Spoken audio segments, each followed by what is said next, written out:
歡迎大家嚟到小窮仔嘅頻道。今日係2025年11月12號星期三。咁以下咧就由我小窮仔同大家睇下呢則新聞啦。咁呢一則新聞咧就嚟自11月10號嘅《星島日報》。咁咧標題就講到東涌長東村入伙，戶主就覺得好似中六合彩咁樣喎。咁我哋睇下個內容先。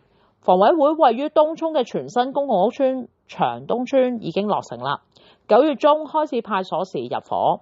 房委會昨日喺社交平台上載短片，就分享到啲住戶咧領鎖匙收樓嘅喜悅，亦都發文指出不少嘅住戶一家大細咧去攞住鎖匙笑到4萬咁嘅口。加上政府部門同埋社福機構設咗一啲攤位提供支援服務，現場嘅氣氛咧都非常之熱鬧又溫馨啦。咁短片之中咧，亦都咧展示到陳氏一家打開呢個新居大門嘅時候，陳生形容開心到爆炸啦，而陳太咧又覺得終於咧都有自己嘅一間樓啦，所以咧就特別之開心。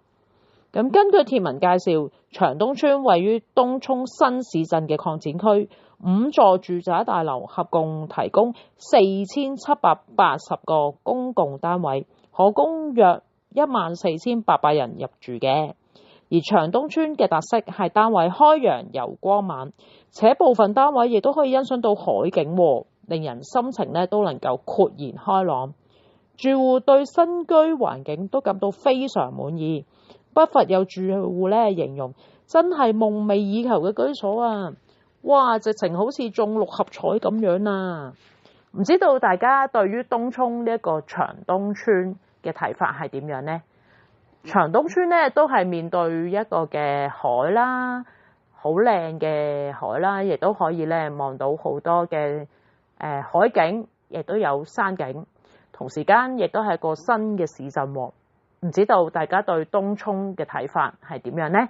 都歡迎咧大家留言下啦。